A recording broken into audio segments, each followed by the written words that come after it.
¿Qué tal? Bienvenidos a una nueva edición de Club de Prensa Washington, hoy transmitiendo desde el Senado de Estados Unidos, el edificio de oficinas de los senadores, porque en minutos estará en este programa Rick Scott, uno de los senadores republicanos más influyentes. Con él vamos a hablar de varios temas de actualidad, entre ellos la situación actual entre Estados Unidos y Venezuela, la designación del Cartel de los Soles como organización terrorista por parte del Departamento de Estado, o esas declaraciones de Donald Trump en las que por primera vez se habla a mantener una conversación con Nicolás Maduro. Rick Scott estará en este programa en minutos, pero hay mucho más. Antes de empezar, saludo como siempre a las panelistas. Hoy Sabrina Bacal, bienvenida Sabrina, gracias por acompañarnos. Gracias por la invitación.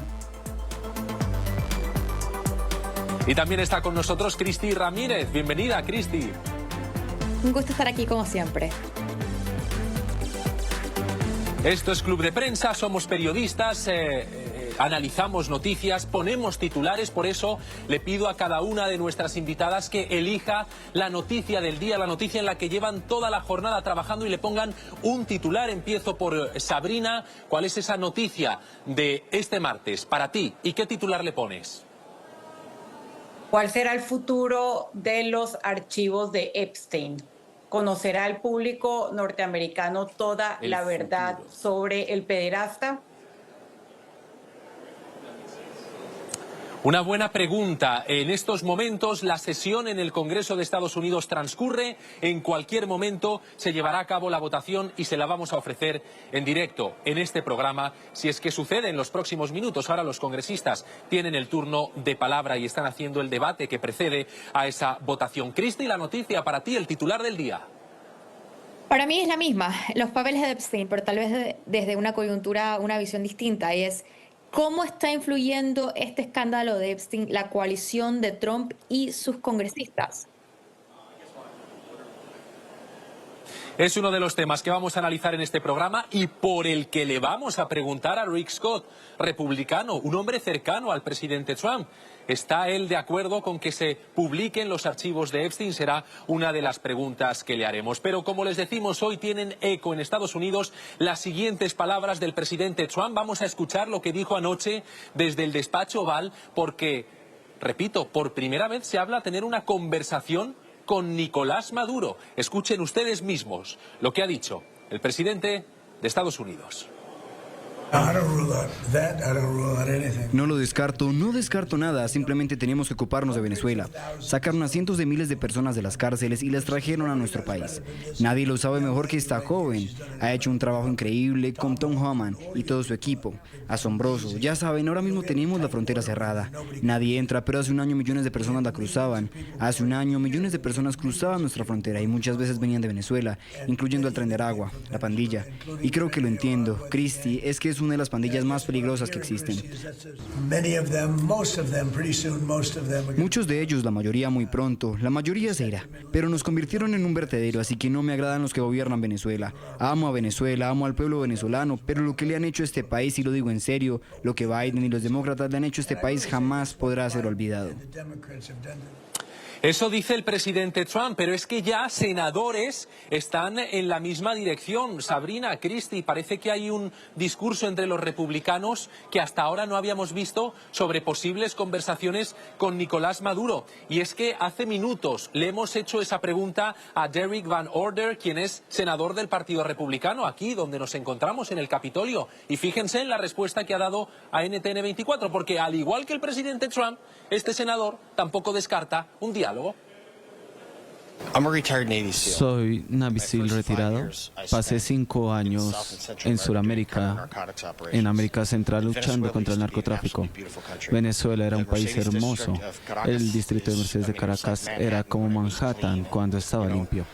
Saben, y lo que hizo el socialismo fue destruir esa nación. La destruyó. Quiero decir, se están comiendo sus mascotas todavía, esto es una cosa real. Y eso es vergonzoso, y esto habla directamente de lo destructivo, o de la naturaleza destructiva del socialismo. Y si el presidente Trump quiere hablar con Maduro, entonces así es como se empieza un proceso de paz. Tiene que tener un diálogo abierto, así que apoyo al presidente de los Estados Unidos. Actuando como comandante en jefe, él es responsable por las relaciones exteriores, pero él también tiene que mirar a ver si puede arreglar esos problemas que tenemos a futuro con estas personas. Sabrina dice, lo acabamos de escuchar, que apoya al presidente Trump en mantener un diálogo abierto. ¿Es una nueva narrativa entre los republicanos? Una nueva narrativa, pero no es de sorprenderse porque va al tono de la estrategia que ha utilizado Donald Trump para otros conflictos o otras coyunturas internacionales. Primero, mostrar su fuerza, hacer un despliegue de las posibles consecuencias si el régimen o la persona o el dirigente que él está señalando no se adapta o no cumple lo que le está pidiendo Estados Unidos, para después empezar una negociación. Yo no creo que en ningún momento Estados Unidos ha considerado poner tropas en Venezuela. Ya no estamos en esos tiempos. Algunos lo han comparado con lo que sucedió en Panamá en 1989. Y creo que lo único comparable es el tema del narcotráfico y de tener, digamos, un dictador que favorece el narcotráfico y utiliza eso como forma de cohesión y de corrupción de los militares.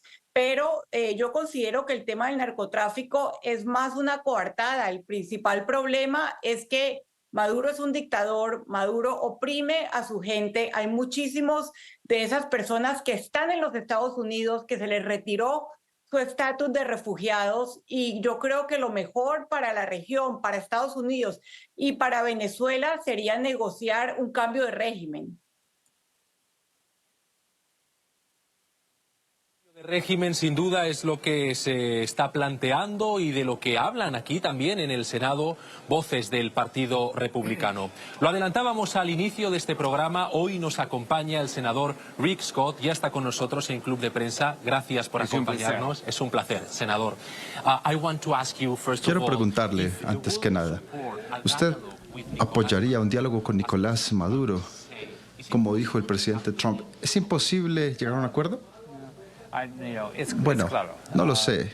Los días de poder de Nicolás Maduro están contados. Los días de Nicolás Maduro en el poder están contados. Gracias al presidente Trump y a Marco Rubio por su decisión contra Maduro y los por su decisión contra Maduro y contra los narcotraficantes.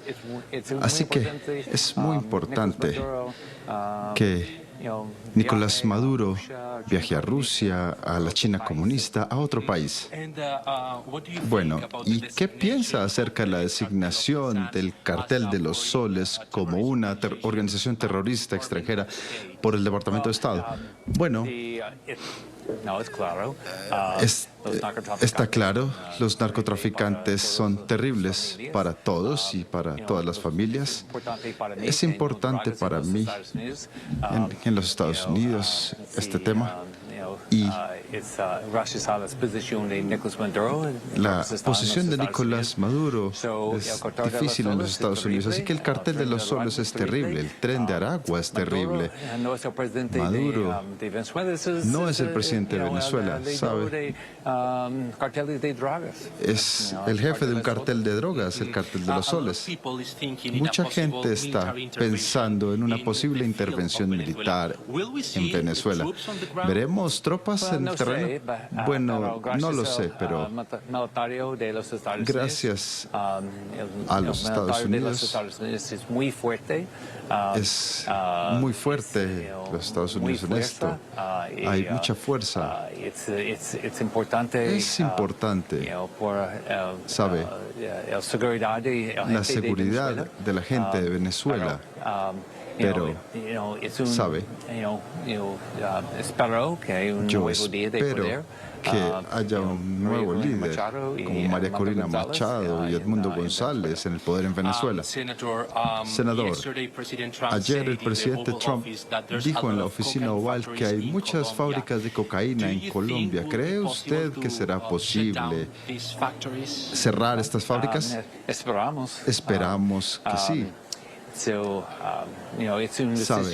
Es una decisión del presidente Trump y de Marco Rubio Es importante para la salud de mis nietos, de sus familias, de todas las familias de los Estados Unidos y, por supuesto, para las oportunidades para los venezolanos. Y también hay mucha gente que habla acerca de Petro aquí en los Estados Unidos como un aliado de los carteles de droga. ¿Cree usted que el presidente Petro es un aliado de los narcotraficantes? ¿Petro?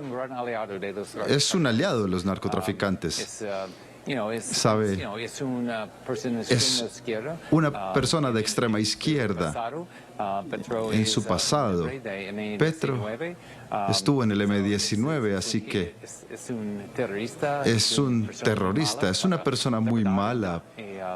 En Venezuela, en Colombia, sabe, no hay oportunidades. Y Colombia y Venezuela, gracias a las ideas radicales de Maduro y de Petro. ¿Habrá alguna acusación contra Petro aquí en los Estados Unidos? Esperamos que sí. Bueno, hay una acusación contra Maduro. ¿Será la misma acusación o esperamos que sí? También, si uno mira lo que está haciendo, está llevando droga a los Estados Unidos. Senador, ¿cuáles son las implicaciones de que el USS Gerald Ford esté? Hay gente que teme a estos barcos de guerra que estén posicionados enfrente de Venezuela. ¿Este barco atacaría a Venezuela? Bueno, no lo sé. Sabe, depende de Maduro. ¿Sabe usted de que Maduro viaje a Rusia o a China comunista? ¿Cómo afectaría un cambio de régimen en Venezuela a la seguridad en este hemisferio? Bueno, la seguridad de los Estados Unidos, de todos los países en la región cerca de los Estados Unidos, es muy importante, es muy buena. Sería buena después de que los narcotraficantes dejen el poder en Venezuela, después de que Petro y Maduro y Ortega dejen el poder y que Díaz-Canel también deje el poder. Y, senador, una última pregunta. Mucha gente está hablando acerca de los archivos de Epstein porque hay una sesión aquí en el Congreso. ¿Cree usted que es importante liberar esos documentos? La transparencia es muy importante para mí. Es muy importante para la democracia, es importante para la gente de los Estados Unidos. ¿Cree usted que liberarán los documentos? Sí. Nos quedamos con eso. Senador Rick Scott, gracias Senador por Rick atendernos Scott. en directo. What a pleasure. Thank you for your Un time. placer, muchas gracias. Thank you. Gracias a usted. Gracias. Las palabras en directo en Club de Prensa del senador Rick Scott, 2:12 aquí en el Senado. Cristi, te pido tus conclusiones después de escuchar al senador. ¿Cómo interpretas esta entrevista? Vamos a analizarla. Adelante. Sí, a mí me parece que me quedo con dos cosas y es el tema del narcotráfico en la región y los papeles de Epstein. Y yo, si bien hay razones, yo no puedo diferenciarlo ni divorciarlo de lo que va a ocurrir exactamente en un año, que son las elecciones presidenciales. Los republicanos tienen un punto a favor y uno en contra con lo que el senador acaba de decir. Por un lado, un estudio que se realizó este año por la economista Carolina Arteaga demostró que hay una relación causal entre el apoyo a los republicanos y la lucha contra el narcotráfico exactamente exacerbada por la crisis del fentanilo. Los lugares más expuestos a la epidemia del fentanilo en Estados Unidos han aumentado el voto, no solamente de Donald Trump, sino de los republicanos en la Casa de Representantes. Los republicanos saben que el tema de las drogas es un punto ganador para ellos y a donde le llevan la ventaja a los demócratas. Sin embargo, si algo nos quedó de estas elecciones que tuvimos este año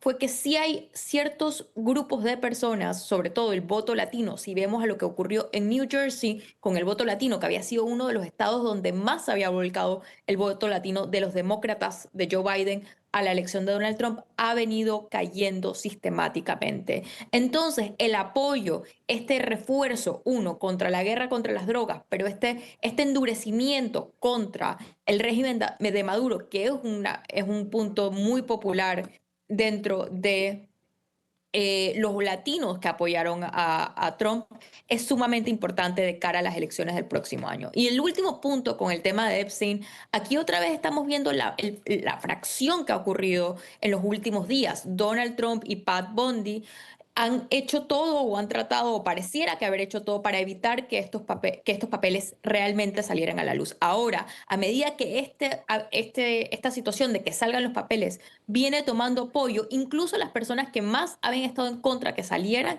han decidido cambiar su tono. Entonces yo todo esto lo veo con una situación un poco de cara a las elecciones del próximo año.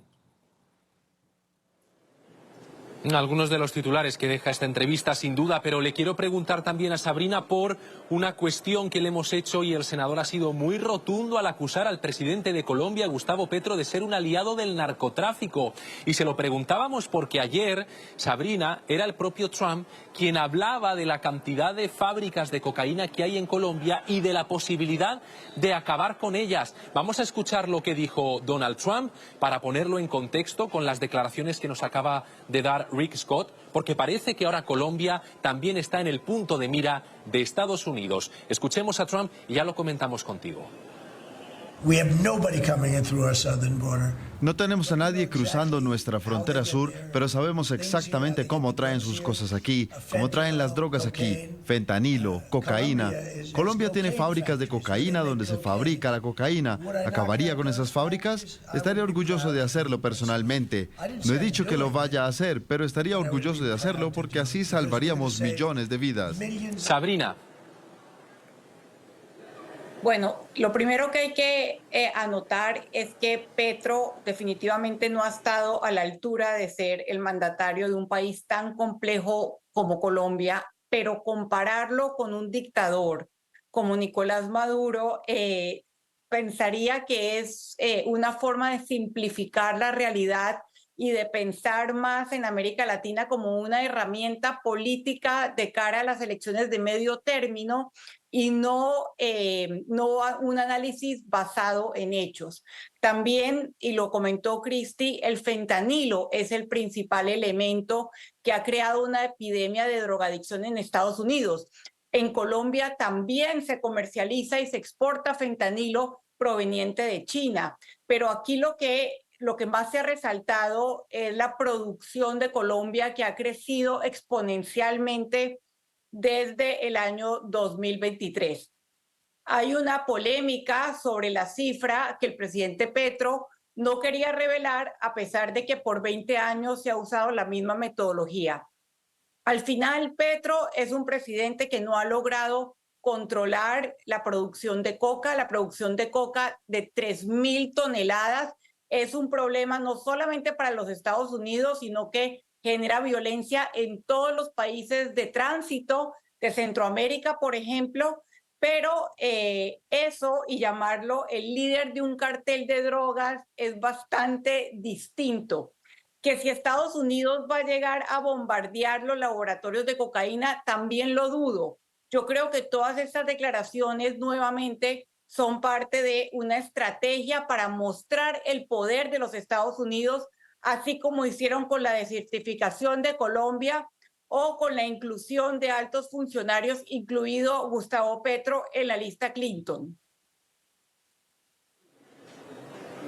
Ese hecho, la inclusión de Gustavo Petro en la lista Clinton, ha sido sin duda un golpe duro, yo creo, al gobierno venezolano y a la falta de capacidad para luchar contra el narcotráfico. Así se ha visto desde Estados Unidos.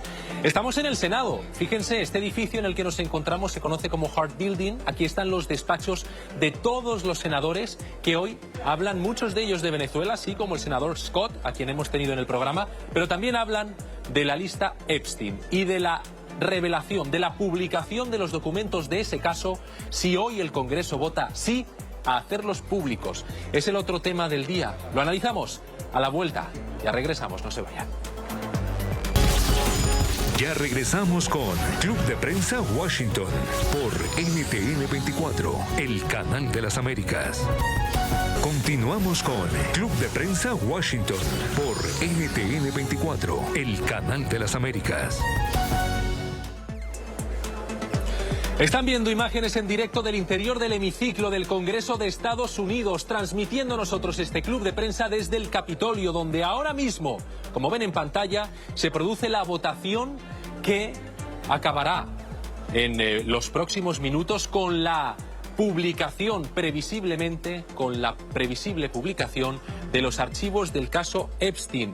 Ahí están viendo cómo van la votación, todavía quedan unos minutos, se está produciendo, lo estamos viviendo en directo con ustedes en NTN 24, de momento está ajustada, pero bueno, pues parece que la decisión final de los legisladores será la de publicar esos documentos. En cuanto termine esta votación, volveremos al interior del hemiciclo para ver en qué ha quedado y contarles si esos archivos, como se espera, son o no publicados por los legisladores estadounidenses. Esto es Club de Prensa. Desde el lugar de la noticia estamos con Sabrina Bacal, con Cristi Ramírez. Le pregunto a las dos qué va a ocurrir y, sobre todo, qué implicaciones tiene que se revelen esos documentos. Cristi. Bueno, al final todo parece indicar que se van a publicar. El cambio de Trump en las últimas horas, cuando ve que estaba sangrando apoyo por parte del Congreso, va a jugar definitivamente un papel, porque hay legisladores que no se hubiesen atrevido a votar a favor cuando parecía que la posición del presidente Trump era que no se rebelaran. Además, esto se suma a que en los últimos días han venido revelándose a cuentagotas emails que han tenido ya repercusiones importantes a lo largo y ancho del mundo, sin contar lo que le pasó a Prince Andrew en el Reino Unido, pero el día de hoy, Larry Summers, el ex secretario del Tesoro en la gestión de Bill Clinton, renunció a una serie de puestos y a sus apariciones públicas por lo que ha sido revelado en estos correos. Entonces, además, estos correos posicionan a Trump en haber pasado mucho tiempo con Epstein. Todo esto fue creciendo y se fue convirtiendo en una bola que ya prácticamente fue muy difícil de parar, donde ya la gestión Trump estaba viendo que estaba siendo desgastada por tratar de oponerse a la revelación de estos archivos. ¿Qué pasará? No se sabe. Como digo, hasta el momento nada más hemos visto a cuentagotas a las personas que involucran en este caso, que ya eran personas que habían sido mencionadas anteriormente en este escándalo. Larry Summers ha sido el mejor ejemplo de lo que acaba de ocurrir.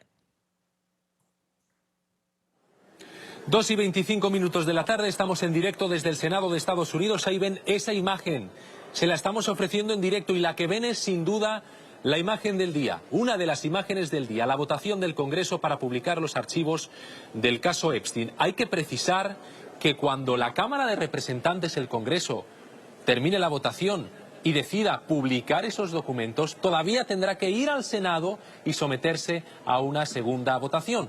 Previsiblemente el Senado ratificará la decisión de los representantes en la Cámara. Y hoy mismo se ha pronunciado en rueda de prensa el presidente de la Cámara de Representantes, Mike Johnson. Sabrina, atención a lo que ha dicho, porque él culpa a las anteriores administraciones por no haber revelado antes esos documentos. Vamos a oírlo, ya lo comentamos contigo.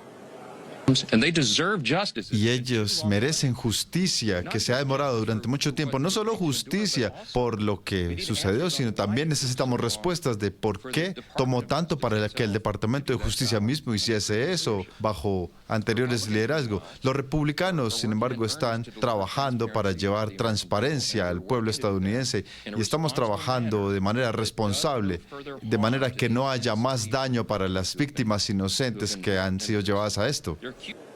Sabrina, ¿no ha habido voluntad política antes para revelar estos documentos, como dice Mike Johnson?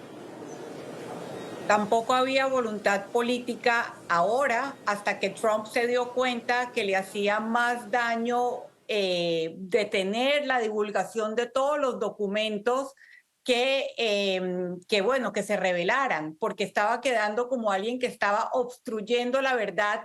Y el caso del pederasta Epstein, de este traficante sexual de niñas y adolescentes y mujeres, le pega directo a la base de Trump, porque durante las dos campañas presidenciales, él, difundió esta teoría de la conspiración, de que la élite política, de que los demócratas estaban detrás de la obstrucción de la información sobre este escandaloso caso. Y entonces, cuando le toca el turno a él de estar en el poder, él mismo le estaba dando largas y excusas al asunto, porque evidentemente él sale en los archivos de Epstein. Ya los primeros correos lo mostraron. Uno de ellos incluso evidenciaba que Trump pasó horas con una de las víctimas. Entonces ya para este punto es mejor cambiar la narrativa, irse con la ola en lugar de seguir desangrándose políticamente y nuevamente volver a señalar a los demócratas de ser los culpables, que fue siempre, digamos, la teoría de la conspiración que utilizaron en campañas políticas la base de Donald Trump. Pero yo creo que decir que los únicos que han obstaculizado o evitado que se conozcan los archivos son los demócratas es faltarle a la verdad. Sigue la votación en estos momentos, ojo, porque no hay ni un solo voto en contra. Hasta el momento nadie ha votado en contra de que se publiquen esos archivos. Vemos alguna abstención y todavía faltan congresistas por votar. Tienen 3 minutos y medio para hacerlo. Lo estamos viviendo en directo con ustedes. Pero fíjense, porque esta mañana se han pronunciado varios legisladores en rueda de prensa. Ahí hemos estado, entre otros Marjorie Taylor Greene, quien es una congresista republicana que hasta ahora había sido muy cercana al presidente Trump, pero este caso les ha dividido. Ella le ha lanzado hoy esta crítica. Escuche. En contra de las personas más poderosas del mundo, incluyendo el presidente de los Estados Unidos, para poder lograr que este voto se ejecute hoy. Yo fui llamada una traicionera por un hombre que yo pensé durante 6 años, y yo le di mi lealtad, se la ofrecí de manera gratuita y gané mi primera elección sin su apoyo, ganándole a un hombre en las primarias, y nunca le debía nada. Pero luché por él, por las políticas y por America First. Y él me llamó una traicionera por estar con estas mujeres. Palabras de la congresista Marjorie Taylor Greene, pero volvamos al interior del hemiciclo, esa señal en directo de la votación, porque hay novedades ya en estos momentos. Cristi, Sabrina, hay un voto en contra. Un republicano en solitario ha votado en contra, aún no sabemos qué congresista ha emitido ese voto en contra de publicar los archivos. En cualquier caso sería una voz, digamos, aislada, porque son muchos los republicanos que están votando para publicar los documentos de Epstein. Por ejemplo, Rick Scott nos ha dicho que él estaría a favor, él es senador, votará en la segunda votación, la del Senado, pero esta misma mañana congresistas, tanto demócratas como republicanos, también en rueda de prensa han defendido la publicación de estos archivos. Y ojo, porque ha habido una rectificación, estamos en vivo, son las 2:31. Una rectificación, ese voto en contra de un republicano acaba de ser rectificado, por lo que en estos momentos no hay ningún voto en contra. Esto tiene más sentido con lo que habían dicho los republicanos, que iban a votar a favor. El propio presidente Trump se lo pidió y hoy en rueda de prensa congresistas de ambos partidos han dicho esto. No estoy aquí hoy porque el Congreso de repente encontró la valentía. Estoy aquí hoy porque los sobrevivientes obligaron a Washington a prestar atención. Sus voces, su persistencia y su verdad nos logró hacer llegar hasta este punto. Hoy se trata de algo muy sencillo. El pueblo estadounidense merece la verdad. Los sobrevivientes merecen justicia y nadie, no importa cuán poderoso sea, debe ser protegido por el secretismo. Este voto, esta transparencia y esta rendición de cuentas se han retrasado demasiado. Debido a su valentía, la verdad finalmente saldrá. Y cuando salga, este país tendrá un ajuste de cuentas moral de verdad. ¿Cómo permitimos que esto sucediese? Ellos finalmente están del lado de la justicia y, como Rose said, no dejen que se duerma en el Senado. Todos estamos poniendo atención. Si quieren agregar protecciones adicionales para los sobrevivientes, háganlo. Pero si hacen algo que permita que no haya divulgación, no están a favor del pueblo y a favor de este esfuerzo. Ya va a acabar en estos momentos la votación. Hayan escuchado a congresistas demócratas y republicanos que ya han emitido su voto. Cristi, parece que hay unanimidad en la Cámara y que ambos partidos, de forma aplastante, han votado por publicar esos archivos. ¿Te lo esperabas? Sí, ya cuando el presidente Trump cambia discurso con respecto a estos archivos ya era inevitable. Nadie iba a querer pasar a la historia ni tener el costo político de haber sido quien votara en contra, y mucho menos un republicano. Acuerden que el tema de Epstein fue más un tema republicano que un tema demócrata. Los demócratas, ahora con Trump de presidente, han encontrado o encontraron el único tema en el que Trump no podía ejercer la disciplina que usualmente sus representantes y sus senadores se sienten con él. Este era el único tema donde hubo una ruptura de esa aplanadora legisladora de los republicanos. Y una de las personas que más ha roto con el presidente Trump en este tema y en otros también, pero sobre todo en este, ha sido Marjorie Taylor Greene, porque Marjorie Taylor Greene responde a ese MAGA que salió de QAnon. Y QAnon, cosa que ya no hemos hablado, pero hablamos mucho del mundo QAnon en el primer quinquenio, la primera administración de Trump, era la idea de que había una teoría de conspiración en el que la élite del Partido Demócrata estaba involucrada en un grupo de pedofilia. Y hablaban de Trump,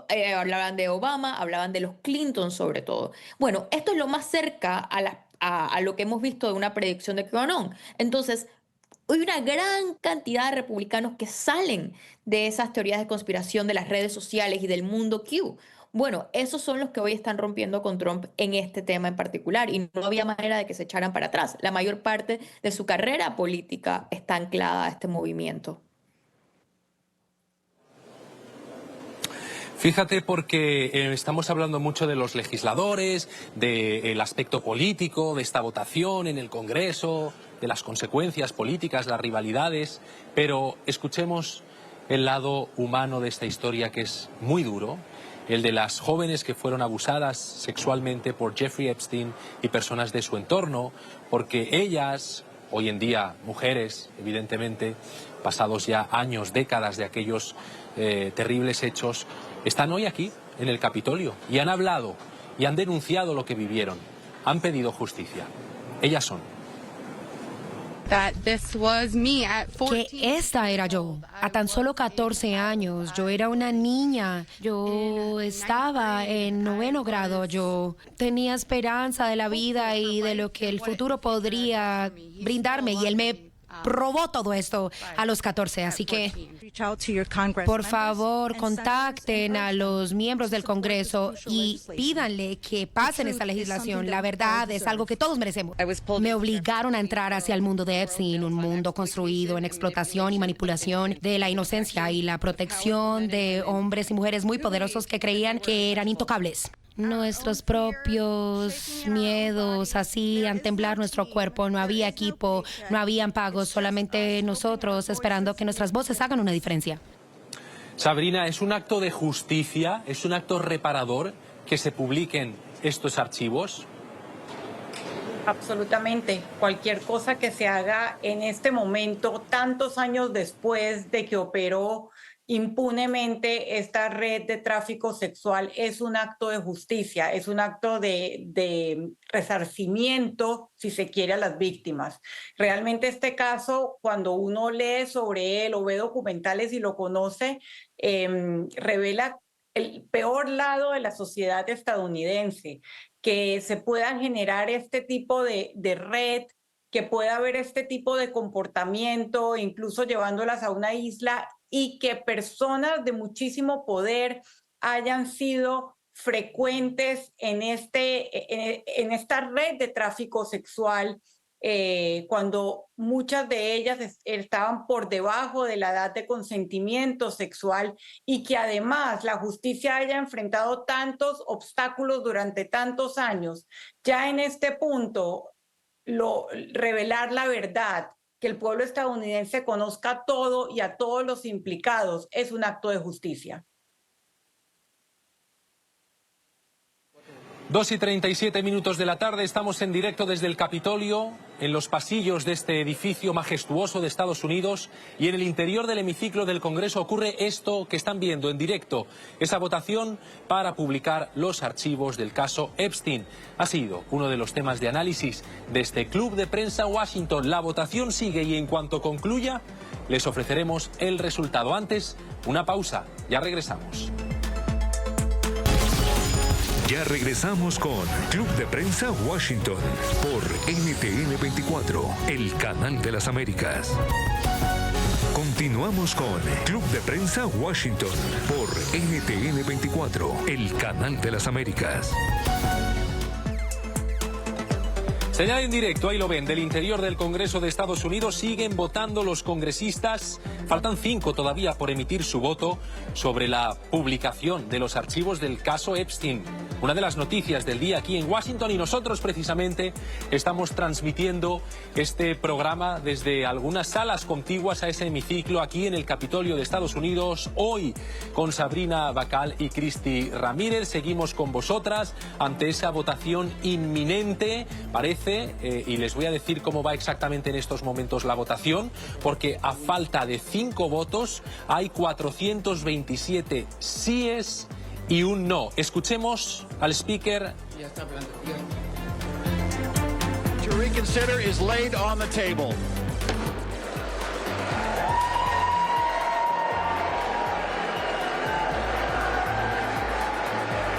Y con ese mazazo de, ahí lo veían, el speaker de esta sesión, no es Mike Johnson, sino es quien está dirigiendo esta histórica sesión, da el mazazo Mike Flood, también representante, speaker temporal de la Cámara de Representantes, y aprueba en estos momentos la publicación de los archivos del caso Epstein. 2:44 de la tarde, lo hemos vivido en directo, ya es oficial. El Congreso de Estados Unidos acaba de votar a favor de que se revelen, de que se publiquen esos documentos. Es una noticia de última hora, ha sido con 427 votos a favor y un voto en contra. El titular de nuestras panelistas de hoy en directo, en vivo, viviendo esta sesión histórica, Cristi.